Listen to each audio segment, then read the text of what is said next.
Évangile de Jésus-Christ selon saint Matthieu, chapitre 9, versets 32 à 38.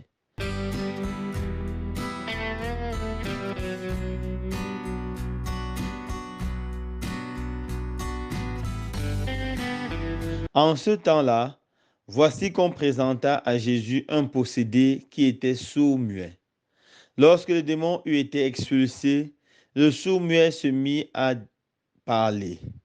Les foules furent dans l'admiration et elles disaient: Jamais rien de pareil ne s'est passé en Israël. Mais les pharisiens disaient: C'est par le chef des démons qui expulse les démons. Jésus parcourait toutes les villes et tous les villages, enseignant dans les synagogues, proclamant l'évangile du royaume et guérissant toute maladie et toute infirmité. Voyant les foules, Jésus fut saisi de compassion envers elles, parce qu'elles étaient désemparées et abattues comme des brebis sans berger. Il dit alors à ses disciples: La moisson est abondante, mais les ouvriers sont peu nombreux. Priez donc le maître de la moisson d'envoyer les ouvriers pour sa moisson. Acclamons la parole de Dieu. Louange à toi, Seigneur Jésus.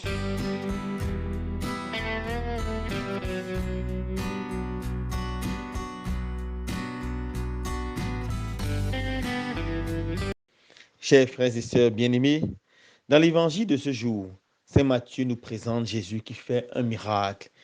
Il ouvre les oreilles d'un sourd et en même temps, il fait parler cet homme qui était muet. Les foules sont dans l'admiration de voir la gloire de Dieu qui éclate. Mais les scribes et les pharisiens sont tristes. Les scribes et les pharisiens font tout ce qui est à leur pouvoir pour faire taire Jésus. Jésus ne se décourage pas et continue sa mission de prédicateur de la bonne nouvelle.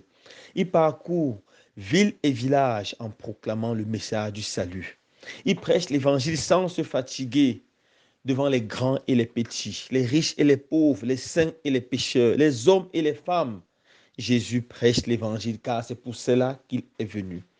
Et la prédication de Jésus s'accompagne de signes extraordinaires. Il guérit toutes sortes de maladies. Il soulage tous ceux qui souffrent parce qu'il a un cœur rempli d'amour. Et son amour est aussi grand que sa force, son amour aussi grand que sa puissance. Voilà pourquoi Jésus fait le bien. Mais plus Jésus fait le bien, plus Jésus se rend compte que des foules et des foules ont besoin d'écouter sa parole. Il se rend compte en tant qu'être humain, il ne peut pas aller partout annoncer l'évangile. Il ne peut pas être partout pour prêcher la nouvelle. C'est pour cela que Jésus envoie ses disciples en mission. Il enverra d'abord les 12, mais il va se rendre compte qu'il faut encore davantage. Puis il enverra les 72, il faut encore davantage. Finalement, il dit priez. Priez, priez avec insistance de mettre la moisson, d'envoyer dans sa vie des ouvriers. Des ouvriers qui vont prêcher l'évangile avec humilité, avec efficacité. Des ouvriers qui vont prêcher l'évangile et porter au peuple la paix et la guérison. Des ouvriers de réconciliation et d'amour. Priez avec insistance pour que le Seigneur envoie ses ouvriers au monde. Et cette recommandation de Jésus est aussi valide pour nous aujourd'hui. Nous devons prier afin que le Seigneur envoie dans l'Église des hommes et des femmes qui vont se consacrer à la prédication de la bonne nouvelle. Les hommes et des femmes qui vont se dédier à l'avancée du règne de Dieu. Oui, mes frères et sœurs bien-aimés, plus que jamais, le monde aujourd'hui a besoin de saints prêtres. Il a besoin des prêtres qui vont célébrer les mystères de Dieu avec amour et avec dévotion. Il a besoin des prêtres qui vont se dévouer à l'étude afin de prêcher avec efficacité la parole de Dieu. Il a besoin des prêtres qui vont ménager aucun effort pour aller visiter les pauvres, les faibles et les malades. Jésus a besoin de saints prêtres qui vont porter au monde la bonne nouvelle. Jésus a également besoin de saints religieux et religieuses qui, par leur consécration, vont être lumière du monde, qui, par leur façon de vivre la pauvreté, la chasteté, l'obéissance, vont montrer au monde que la vie la plus grande, la vie la plus belle, c'est la vie après la mort, c'est la vie de l'au-delà. Et c'est ça justement le signe du consacré au milieu de nous. Jésus a également besoin des saints laïcs, c'est-à-dire des saints pères et mères de famille qui vont porter l'évangile à toutes les sphères de la société, que ce soit la sphère politique, économique ou toutes les autres sphères sociales. Jésus a besoin des saints laïcs. Voilà pourquoi nous devons prier. Prier afin que le Seigneur donne des saintes vocations. Prier afin que le Seigneur donne des saints prêtres, des saints religieux, des saintes religieuses. Prier afin que le Seigneur donne des saints pères de famille, des saintes mères de famille, des saints jeunes qui vont annoncer l'évangile à leurs frères jeunes. Prions vraiment avec insistance sans jamais nous décourager.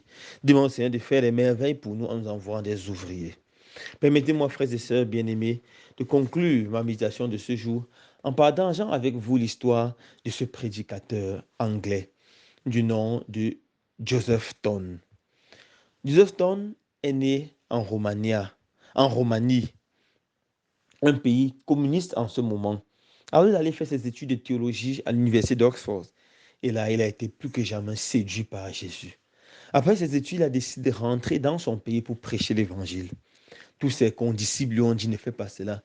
Tu seras arrêté et jeté en prison. Il a réfléchi pendant longtemps et après il a dit, non, je dois aller annoncer l'évangile. Je dois aller annoncer l'évangile. Jésus dit dans sa parole, je vous envoie comme les brebis au milieu de l'eau. Quelles sont les chances d'une brebis au milieu de l'eau? Sur le plan humain, la brebis n'a aucune chance car les loups vont la dévorer. Mais Jésus nous dit, moi je vous envoie. Sur le plan spirituel, la brebis peut réussir sa mission. Non seulement la brebis doit survivre, mais aussi elle doit convertir les loups. Alors, il est rentré dans son pays. Lorsqu'il arrive dans son pays, il a prêché avec beaucoup d'efficacité. Quelque temps après, il a été arrêté et conduit chez le juge. On voulait le tuer. Pendant son procès, il a dit au juge, vous pouvez me tuer maintenant, pas de problème. Mes prédications sont enregistrées et sont dans les supports audio, dans les cassettes et partout dans le pays. Si vous me tuez, le monde se rendra compte que je prêchais la vérité et que j'ai scellé mon enseignement par mon sang. Ça fera encore plus la gloire de Dieu. Devant ce qu'il a dit, le juge a été ébranlé et je l'ai laissé. Et le juge l'a libéré. Il est rentré chez lui libre et il a continué à prêcher l'évangile. Prions afin que le Seigneur donne des prédicateurs de l'évangile aussi courageux que ce Joseph Stone, des personnes qui vont être des brebis efficaces, qui doivent convertir les loups. Loué soit Jésus-Christ.